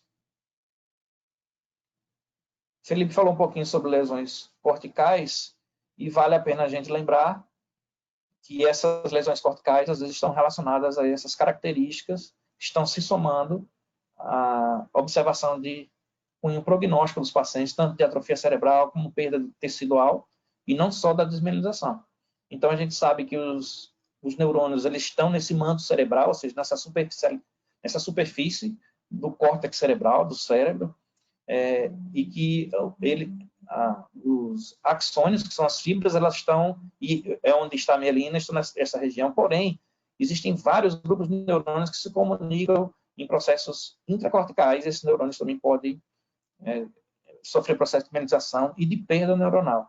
Lembrar também que, como o Felipe bem citou em relação às células B, existem algumas características hoje cada vez mais claras, que próximo ao manto celular, existe uma aglomeração de células B na região subpial, ou seja, próxima à meninge, que fica em contato com o cérebro. E esse acúmulo de células B parece criar determinados nichos de célula que ficam retroalimentando o sistema imunológico e proporcionando que as lesões se perpetuem. Então, de acordo com várias teorias do que causaria esclerose múltipla, uma delas é que a célula seria ativada na periferia, ou seja, seria ativada no sistema periférico, fora do sistema nervoso central, a célula adentraria o sistema nervoso central e assim lesaria a mielina. E aí está cada vez mais claro que lesões mais corticalizadas podem estar relacionadas a essas células que ficam dentro desses folículos e que perpetuam o processo imunológico depois da entrada das células já ativadas. Então, lesões corticais estão sendo cada vez mais valorizadas, porém, ainda na prática clínica de difícil avaliação, lembrando que, com a facilidade tecnológica, o avanço das imagens de 3 e 7 Tesla, talvez cada vez mais fiquemos a par desse tipo de alteração. Então, essa lesão ela não acontece, como o Felipe também colocou, na mielina, mas ela acontece no próprio neurônio, é uma lesão do axônio, e essa lesão axonal acaba causando perda tecidual, e é o que os autores caracterizam, como o Felipe bem colocou, tanto laboratorialmente como na prática, de atrofia cerebral. E é interessante notar que essa atrofia cerebral acontece desde estágios bem iniciais da doença, né? A gente não tem essa atrofia em estágios mais tardios, como se imagina, já que o processo progressivo ele tende a acontecer na grande parte dos pacientes, porque eles passam por uma fase secundariamente progressiva, né?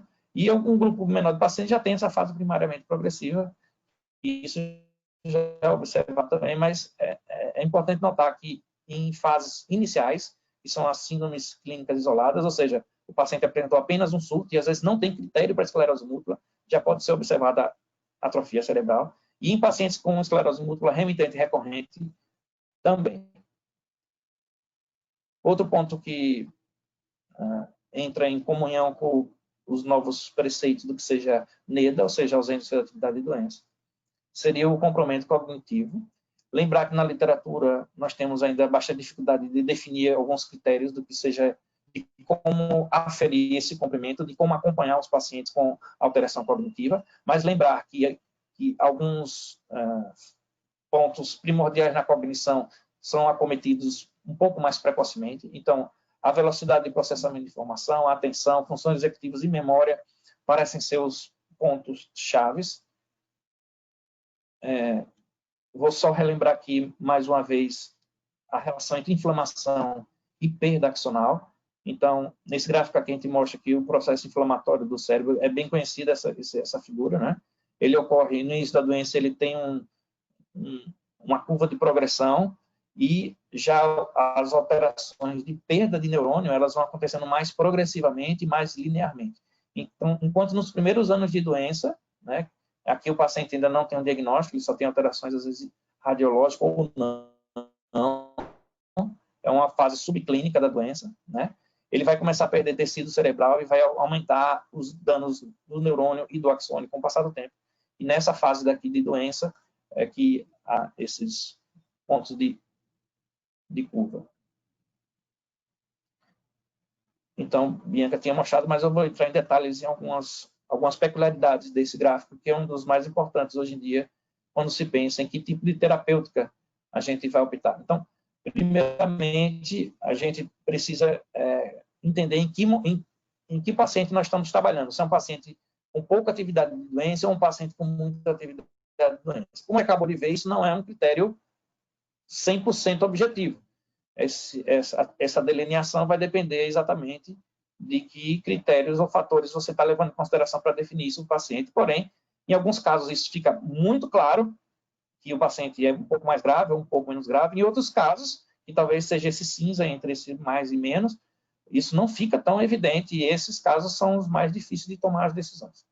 Então, a gente tem aqui, nesse primeiro grupo, Bianca tinha demonstrado como sendo uma terapêutica de escalonamento, ou seja, o paciente começa com drogas de menos atividade, como a gente viu, né, com reduções de surtos, porém com um grau de redução de surtos, de incapacidade de alteração de imagem, porém com graus de efetividade um pouco menor, e você vai escalonando a depender do perfil que o paciente vai tomando com o desenvolvimento da doença.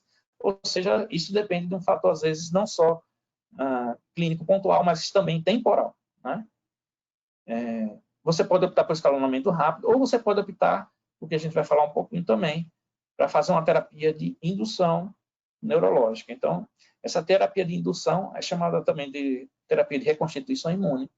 Ela é uma terapia normalmente de curta duração, o paciente faz ciclos curtos, esses ciclos normalmente têm uma tendência a fazer uma indução e remissão a longo prazo, o paciente passa muito tempo com a remissão da doença, diferente das outras drogas que não são drogas de indução, que o paciente precisa fazer uso da medicação durante períodos mais longos e contínuos, né? E a atividade da doença funciona como um indicador da indicação dessas terapêuticas, né? Então, é uma droga que funciona tecnicamente como imunossupressor, já que o conceito de imunossupressor ele é um pouco variável na literatura, mas, como via de regra geral, é uma droga que reduz a ativação ou a eficácia do sistema imunológico, e as características principais são ter uma linfopenia significativa, estar associada a lesões oportunistas, reduzir a eficácia das vacinas por redução de corpos e aumentar risco, às vezes, de doenças malignas, né? Principalmente em relação à duração e intensidade do tratamento. Então, se a gente colocar essas doenças em dois grupos bem distintos, então, de um lado, a gente teria as terapias de manutenção, ou seja, aquelas medicações em que a gente precisa fazer o uso mais contínuo, e de outro lado, a gente teria as terapias de indução, que são terapias um pouco diferentes devido a essas características celulares que a gente vai ver já já. Então, de um lado, as terapias de uso contínuo, para ter um problema na potencial de adesão, o paciente precisa fazer o tratamento continuamente, no intervalo de muitos anos, e na terapia de indução isso se reduz um pouco. Na terapias de manutenção, há normalmente uma eficácia um pouco mais baixa. Já na terapia de indução, normalmente a eficácia é alta ou muito alta. Lembrar que a de manutenção é uma terapia reversível, você pode parar o tratamento em algum momento que for necessário. Já as terapias de indução, elas, uma vez aplicadas, elas são irreversíveis, porque o processo imune se perpetua. As terapias de manutenção são avaliadas com menor risco, obviamente, e que esse risco pode aumentar com o passar do tempo. Já as terapias de indução têm um risco maior, e esse risco se reduz com o passar do tempo, enquanto que as de manutenção se acumulam com o passar do tempo. O avanço da doença nas terapias de manutenção é subótimo, enquanto nas terapias de indução são para perfis mais graves. Lembrar que as terapias de manutenção podem induzir a rebote já de terapias de indução, e isso é menos provável. Tem o perfil de gravidez de um ou de outro. E aqui nós temos exemplos que a gente já vem citando, eu vou passar um pouquinho. Tem outro detalhe que levamos bastante em consideração na hora de pensar no tratamento, que seria a carga do tratamento, né? Então, as drogas que precisam de uso mais contínuo, a carga de tratamento é muito maior com um período de um ano, por exemplo, enquanto as drogas de indução, essa carga de tratamento é muito menor, o que reduz riscos de abandono do tratamento por má adesão. Então, aqui são exemplos de algumas medicações de reconstituição imune. Lembrar que as terapias de reconstituição imune trabalham no conceito imunológico de tolerância, que o Felipe falou um pouquinho, que a gente tem basicamente 4 braços de tolerância principais, né? O tipo 1, 2, 3 e 4, e depende do tipo de resposta que o sistema imune tem em relação a alguns agentes ou alguns fatores internos. E lembrar que nesses braços de tolerância, às vezes quando há um perfil em que o sistema imunológico voltado para um desses braços, seja um perfil tipo 1 ou 2, que são os mais comuns relacionados à presença de agentes infecciosos, automaticamente o outro perfil é um pouquinho reduzido, e é assim que o sistema imune balanceia esse quadro. E lembrar que a tolerância imunológica varia de acordo com isso. Eu estou com o tempo um pouquinho estourado, eu vou dar uma acelerada, certo? Então, o que a gente tem? A gente tem com drogas. O verdinho que a gente está vendo aqui é uma curva de um paciente que está tomando placebo. Né? Então, você vê aqui que ele toma a medicação, é um placebo, ou seja, não tem substância ativa, então ele não muda a quantidade de células que são aferidas. Já esses pacientes, tanto vermelho, quanto amarelo, quanto azul, estão usando ou cladribina 2 doses ou alemtuzumab. Você vê que há uma queda importante das células com o passar do tempo e que essas células elas não reconstituem 100% na grande parte dos casos. E isso determina esse perfil que a gente chama de indução, ou seja, as células caem, elas precisam de um tempo para voltar à normalidade, e essa queda que faz com que o sistema imune não agrida o sistema neurológico e que possibilite a eficácia do tratamento. Isso é um perfil bastante diferente do que a gente vê com as outras drogas, e isso mostra os resultados, por exemplo, que a gente tem aqui nos estudos totais de cladribina, em que pacientes que tomaram placebo tiveram um perfil de NEDA, aquele perfil que a gente acabou de discutir, no intervalo de 2 anos, muito diferente dos pacientes que tomaram a droga, porque os que tomaram a droga ficaram mais protegidos das características de NEDA, que são aquelas que a gente acabou de discutir. Lembrar que em esclerose múltipla, em quadros avançados, a gente tem que lembrar que esses perfis podem variar de acordo com a reserva neuronal do paciente. Essa reserva neuronal varia principalmente em fatores que são cognitivos ou motores, porque esses perfis podem ser bem diferentes de paciente a paciente, e também em terapias combinadas. Então, só para lembrar que o que a gente precisa discutir na questão da refratariedade é se a gente vai optar por iniciar uma droga e, assim, modificar esse perfil de droga com o passar do tempo. Né? E a gente trabalha com a hipótese de poder estar fazendo avaliações contínuas dos pacientes e que esses pacientes estão aderindo ao tratamento, ou se a gente vai optar por fazer uma droga que tem um perfil imunológico mais agressivo e que logo no início da doença você vai tentar controlá-lo melhor. Essa pergunta não está ainda respondida, porém nós temos 2 estudos clínicos em andamento. Eu vou falar de um deles que é o maior e talvez o que vai responder inicialmente essa pergunta, que é o estudo DELIVER. O estudo DELIVER é um estudo com centros principalmente focado nos Estados Unidos. É um estudo intervencional, ou seja, é um ensaio clínico, em que vão dividir em 2 grupos principais, e a divisão dos pacientes nesse grupo é randomizada, ou seja, esses pacientes vão ser colocados aleatoriamente em um grupo ou outro, e, a princípio, as inscrições estimadas são de 800 pacientes, e eles vão avaliar esses pacientes periodicamente, tanto do ponto de vista clínico como do ponto de vista de imagem, e vão definir se o tratamento de escalonamento, que é isso que a gente definiu como sendo um tratamento mais contínuo, porém, passando de uma droga de menor eficácia para uma droga de maior eficácia de acordo com as características do paciente, ou se o paciente, no outro grupo, que vai tomar uma droga de indução, se esse grupo aqui de indução vai responder de uma forma mais eficaz. Esse estudo foi iniciado em janeiro de 2019 e o tempo estimado para concluir o estudo vai ser em setembro de 2023. Então, daqui a aproximadamente 3 anos, nós vamos ter um estudo clínico que talvez responda parcialmente a alguma de nossas dúvidas, ou seja, o tratamento inicial do paciente deve ser feito com drogas com um perfil de segurança melhor e com eficácia um pouquinho menor, ou iniciar com drogas com um perfil de agressividade imunológica maior e assim observar como os pacientes progridem. Em resumo, para concluir, para a gente abrir para alguma discussão, nós temos um arsenal terapêutico hoje que possibilita a escolha entre perfis de drogas diferentes.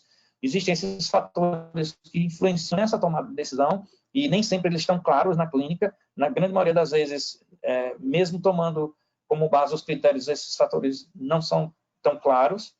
A gente ainda não tem marcadores biológicos tão consistentes que possam nos facilitar a tomada de decisão, seja do ponto de vista de imagem, seja do ponto de vista de marcador, como neurofilamentos e etc. E também não sabemos ainda definir as mudanças do perfil imunológico dos pacientes e do perfil imunológico da doença, como também ainda temos muita dificuldade em determinar os graus de alteração axonais. Então, ainda nesse momento, a metaterapêutica é NEDA, porém, ainda é um perfil muito difícil de ser atingido, uma parte dos pacientes. E lembrar também que há um possível papel na tolerabilidade, em que a gente não consegue balancear bem isso ainda na prática, porque as medicações têm uma limitação nesse aspecto. Eu queria agradecer e eu acho que agora a gente pode abrir para a discussão.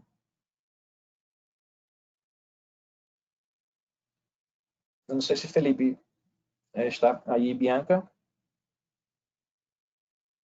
Opa, muito boa aula. Álvaro. Obrigado. Excelente aula. Dos dois. Obrigado. Ótimo. Eu ia trazer, Felipe e Bianca, um caso clínico, mas eu fiquei um pouco receoso devido ao fato de estar aberto ao público. Então, eu preferi discutir com vocês uma situação clínica, digamos assim, né? Que, na verdade, eu tive alguns casos de pacientes com um perfil parecido com isso que eu queria discutir com vocês, né? Normalmente, pacientes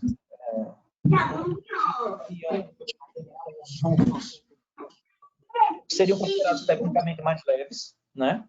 Porém, que com o passar do tempo, os pacientes passam a aumentar a quantidade de surtos e agregar carga lesional na ressonância, ou que, mesmo ela tendo um surto leve, recuperando bem um surto, a ressonância já tem uma carga lesional relativamente importante. E eu queria saber a opinião de vocês em relação ao perfil de manutenção desse tratamento. Então, via de regra, são poucos os perfis de pacientes que optam de imediato por fazer um tratamento de indução, que, como você bem lembrou, Bianca, até o acesso da medicação no nosso país é difícil, né?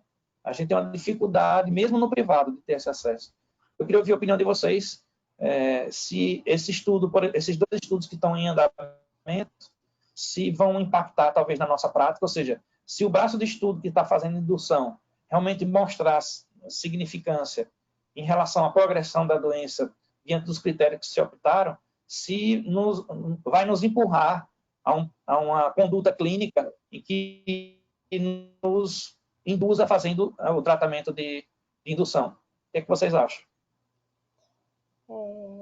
Eu pessoalmente acredito que vai impactar, sim, né? Preciso ter esperança, né? Felipe ali na academia também luta bastante por isso, né? Mas eu acredito que sim, porque a vivência não da maioria dos pacientes, porque a gente não tem essa possibilidade, mas daqueles pacientes que a gente consegue fazer uma droga de maior eficácia já no início, né? A gente vê que a evolução é diferente, o controle de surto é diferente, a qualidade de vida do paciente é diferente, a funcionalidade dele é diferente, né? A gente começa até a observar, eu estava até falando isso para um paciente de diagnóstico inicial 15 dias atrás. Eu disse, antigamente, os pacientes, quando chegavam para diagnóstico novo, né, se sentiam incomodados quando viam os pacientes de cadeira de rodas, com bengala, né? Eu já passei por situação atualmente o inverso. O paciente que está na cadeira de roda, que está na bengala, que está no andador, que quer ter a oportunidade de voltar atrás, né? Saber se não pode usar uma droga de alta eficácia, né? E aí ele é que se sente angustiado de não estar naquela situação. E diz, mas, doutora Bianca, ele também tem 6 anos de doença, ele também tem 7 anos de doença, né? Eu tenho 12, ele tem 7, né? Então, eu acho que cada vez mais a gente consegue dar essa oportunidade de mudança, de evolução da doença, né, para os pacientes, né? E a gente vê mais pacientes funcionais hoje, né? Eu tenho a esperança que realmente essas drogas têm um impacto grande e que esses estudos venham nos ajudar, sim, a isso. Pelo menos é a observação que eu faço no número pequeno de pacientes que tem essa oportunidade, né? Perfeito. Eu acho também, compartilho com a opinião da Bianca, Eu acho que existe duas coisas acontecendo em paralelo, né? Uma coisa é, então, a vinda desses biomarcadores, possivelmente vai estar disponível na clínica em alguns anos, biomarcadores que você testa no sangue, como aquela técnica Simoa, que você, então, detecta tanto neurofilamentos, o biomarcador específico de encéfalo no sangue, então isso vai agilizar, vai tornar mais fácil a decisão, né, e vai mostrar realmente que as drogas com maior eficácia, as mais novas, são melhores e devem ser iniciadas desde o início. Outra corrente que está acontecendo, né, tanto a academia quanto órgãos governamentais e até a iniciativa privada estão realizando agora, estão investindo, estudando, né, farmacoeconomia, e já está apontando que essas drogas mais antigas, como os interferons e glicatirame, eles não têm tanta eficácia, não reduzem tanto o surto, não alteram capacidade, e já existe, então, um movimento, principalmente por parte da Conitec, de colocar todos os remédios como primeira opção, não só os interferons, mas os orais, e os venosos ficariam como segunda opção para a classificação antiga de baixa atividade, e se criaria uma outra classificação para doença altamente ativa, onde você teria aí, no caso, os imunobiológicos como primeira opção. Então, eu acho que, apesar de estar sendo lenta, essa mudança está acontecendo, e para quem é usuário do SUS, uma vez que a Conitec, através do PCDT, determina isso, então vai acabar influenciando todas as secretarias de Estado, e elas começam a usar esse modelo do Conitec, né, para dispensar os remédios na farmácia alto custo. Na Agência Nacional de Saúde Suplementar, né, na parte de convênios e saúde privada, você tem mais autonomia, né, para você começar com a medicação que você quer. É claro que a maioria dos convênios nunca cobrem, geralmente você acha que uma droga é mais adequada para aquele paciente, aí o convênio nega e você tem que judicializar. Mas acontece que no final, depois de uma certa briga, acaba que a sua escolha, a escolha do médico assistente vai prevalecer, né? Então, na saúde privada e em convênios, existe uma maior autonomia, uma maior dinâmica comparado com a saúde pública, né? Então, eu acho que a forma de tratar vai mudar com o tempo e isso só vai beneficiar os pacientes, né? E o que a doutora Bianca falou, a gente vai acabar vendo cada vez menos pacientes cadeirantes, pacientes com alguma dificuldade de deambulação, por estar usando drogas mais eficazes desde o início.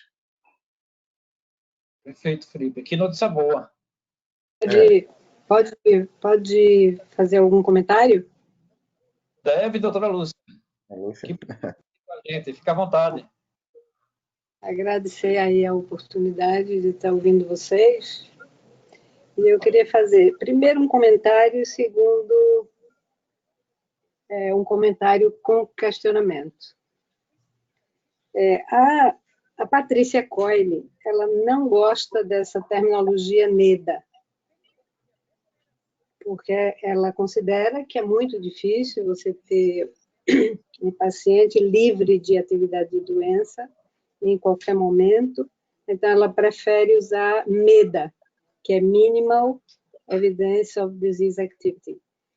E eu, em parte, eu até concordo. Eu acho que quando você segue por longo tempo os pacientes, você vê que alguma coisa modifica, mostrando que a doença está ali com drogas mais ativas ou menos ativas. Então, em princípio, eu concordo muito com ela, com essa terminologia, apesar de a maioria dos trabalhos na literatura usarem a terminologia NEDA. O outro comentário, e dirigindo também a pergunta para vocês, é o seguinte: a gente não tem dificuldade quando o paciente mostra uma doença muito agressiva.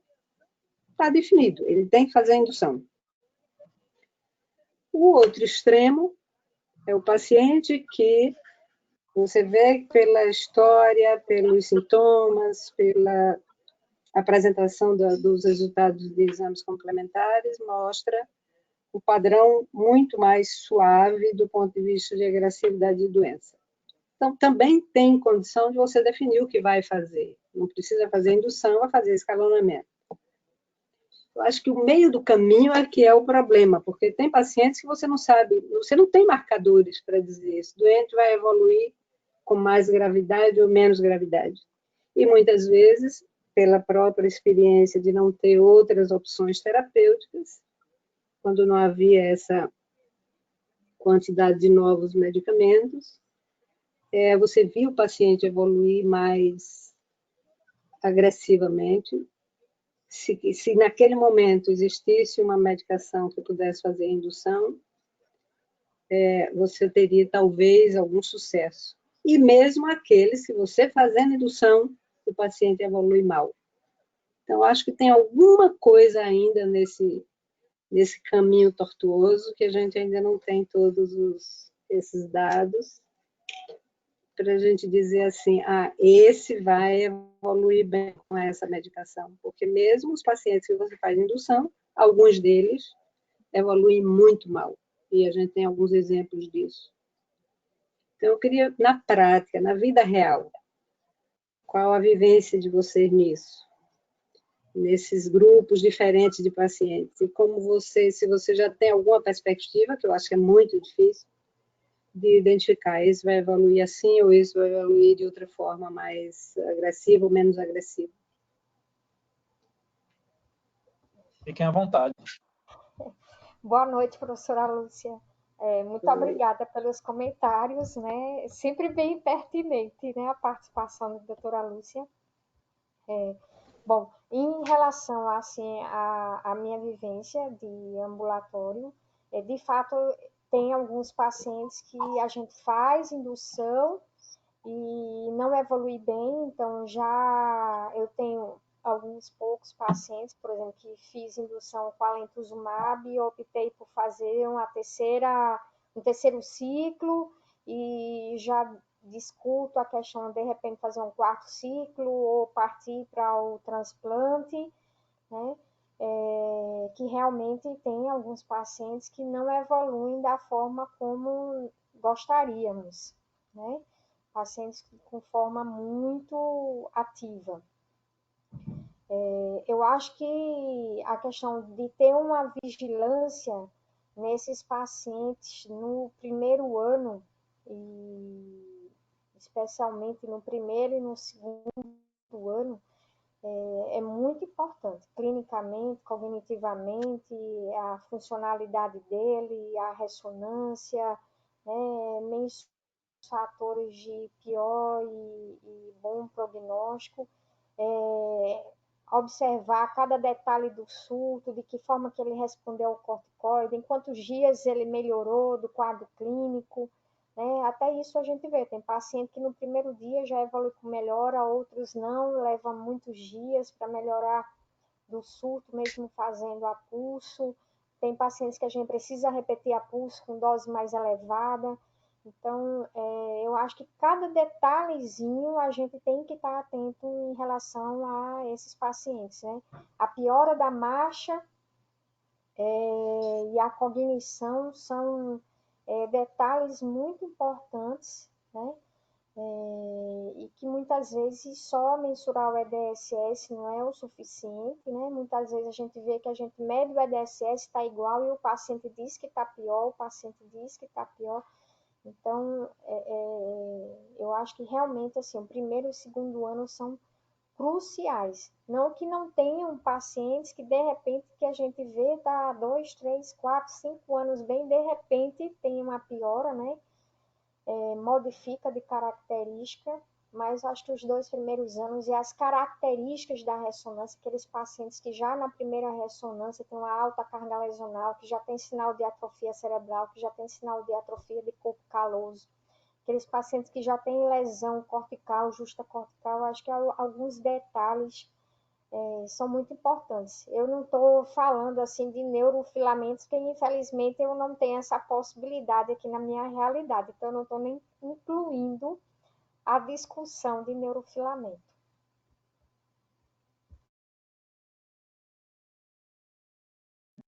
Perfeito, Bianca. Excelente. Felipe, quer fazer algum comentário a respeito?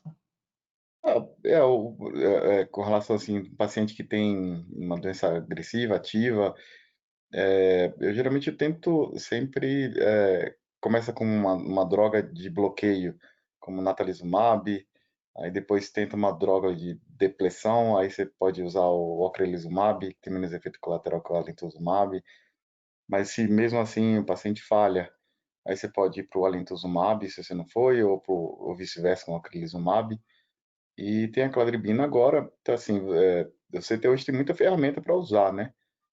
Agora, o que a gente não sabe ainda com certeza é se a associação dessas drogas de alta eficácia vai trazer um risco depois de ter uma LEMP aumentada, né? Com relação ao uso ao natalizol sozinho, ou se vai ter algum efeito colateral ainda não descrito. Então, assim, a gente tem muita arma hoje para usar.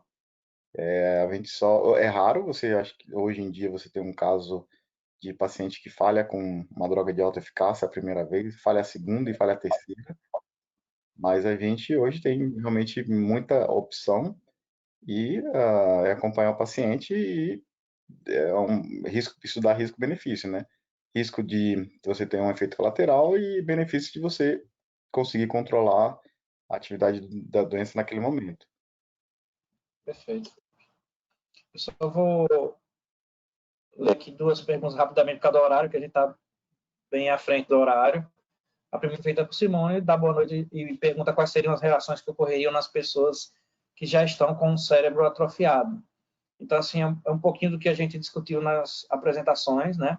Definir essa atrofia não é inicialmente, já definiu que a atrofia já não é um conceito simples, né? Lembrar que mesmo em doença degenerativa, como doença de Alzheimer, por exemplo, às vezes os critérios da imagem ainda hoje são utilizados de forma parcial. Então, se optou hoje por critérios mais fisiológicos, ou seja, medir algumas alterações do cérebro, que propriamente a estrutura do cérebro numa imagem, porque é muito difícil você ter esses parâmetros. E na esclerose múltipla não é diferente. Você fazer uma ressonância e definir naquela faixa etária para aquele perfil de paciente uma atrofia importante não é tão simples, porque os parâmetros eles são um pouco mais subjetivos. Apesar de que, na prática, com a vivência, você acaba tendo essa diferenciação. Mas partindo-se do pressuposto que o paciente já teria essa alteração, isso, na literatura, é pouco definido. Por quê? Porque como não se sabe quais são os pacientes que têm exatamente esse perfil de atrofia tão claro, então fica difícil você definir o ponto seguinte, que seriam as alterações cognitivas. Então, que a gente também acabou de discutir, que na esclerose múltipla, os dados referentes à cognição ainda também são motivos de dúvidas, porque isso depende basicamente das plataformas de testes que você baliza para aferir a cognição dos pacientes, e na esclerose múltipla isso está menos claro do que em doenças como a doença de Alzheimer, por exemplo, que as baterias estão mais bem definidas e foram mais bem testadas. Então, no momento, a gente tem um pouco mais de dúvida do que de certezas. Mas, de uma maneira geral, como a gente viu nas apresentações, o fato do paciente ter atrofia cerebral normalmente está relacionado a um pior prognóstico, não necessariamente associado a critérios tão específicos e tão claros, mas sim é um critério realmente que a gente observa nas publicações de pior prognóstico. A outra pergunta é de Carla, que dá boa noite também, e diz que todos os pacientes portadores, a pergunta dela, todos os pacientes portadores de esclerose múltipla terão em algum momento um comprometimento cognitivo, mesmo fazendo uso da medicação? Bom, é outra pergunta que também a resposta, eu vou abrir depois para os colegas responderem, mas já vou me antecipando, a resposta também da primeira pergunta, em parte, responde. A gente tem uma dificuldade grande ainda de aferir esses componentes cognitivos, né? Às vezes a gente utiliza baterias muito extensas e que, na prática, a validação entre pacientes que têm esclerose múltipla e um grupo, por exemplo, controle, ainda não está tão claro na literatura. né? E devido a isso, há dúvidas ainda se o perfil de medicamento protege ou não os pacientes dessa alteração cognitiva, e principalmente porque nós temos hoje perfis de tratamento bastante distintos. Se fizermos uma alusão ao que a gente observa do ponto de vista de evolução de outros sintomas, provavelmente sim.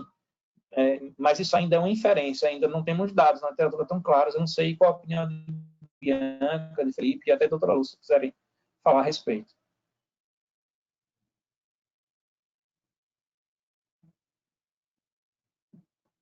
Felipe e Bianca querem falar alguma coisa? Doutora Lúcia, fique... Com relação, então, à cognição, é um tema que está vindo muito à tona devido a essa descrição, né, da desmilinização cortical, atrofia cortical, e a gente sabe que ela está relacionada então, com essa atrofia cortical, alteração cognitiva, alteração também de marcha e uma alteração função motora, né? Então, o foco hoje está sendo aumentado para essa parte de cognição. Antigamente eu achava assim, esclerose múltipla é só uma doença inflamatória, mas não, está vendo que tem neurodegeneração, o indivíduo pode ter alteração cognitiva depois de 20, 30 anos de doença. Então, testes estão sendo validados e também associado aos novos biomarcadores, os neurofilamentos, que está também associado a essa perda neuronal e essa incapacidade cognitiva. Então, existe, a gente sabe que existe, agora dizer qual a frequência que existe ainda não tem números concretos, e talvez você podendo dosar facilmente esses biomarcadores, você possa então ver o efeito do tratamento nessa alteração no biomarcador e na progressão da disfunção cognitiva. Então é um assunto novo, um assunto que é muito interessante, porque a gente vai ver cada vez menos pacientes com alteração motora, mas os pacientes vão viver mais, com melhor qualidade de vida, mas com o tempo pode ter alteração cognitiva, sem ter alteração motora.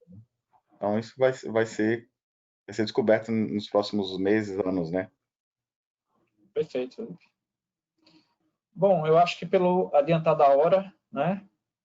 Eu queria agradecer muito a participação da equipe de Bianca e dos demais e dizer que foram excelentes as aulas e espero que a gente tenha outros encontros, né, com a oportunidade de falar com colegas de outros locais, que é sempre uma troca importante, já que a gente está cada vez um pouquinho mais isolado, né? A pandemia ainda não nos liberou para viajar, para encontrar os colegas nos eventos, a gente está sempre se encontrando virtualmente, mas são sempre encontros produtivos. E eu queria agradecer muito, muito mesmo a Felipe pela disponibilidade, eu sei que ele é uma pessoa muito ocupada, e a Bianca também, que não é nem um pouco menos ocupada que a Felipe, a possibilidade de estar aqui trocando com a gente as informações. Agradecer a todos, principalmente a doutora Lúcia, que também é uma pessoa que a gente sabe o nível de ocupação e de envolvimento de anos aí que ela ensina a gente sobre a esclerose múltipla. E a todos que participaram, muito obrigado a todos e até uma próxima oportunidade. Obrigado. Obrigada. Boa noite. Parabéns. Boa noite. Obrigado. Obrigado. Obrigada. Boa noite. Boa noite a todos. Boa noite.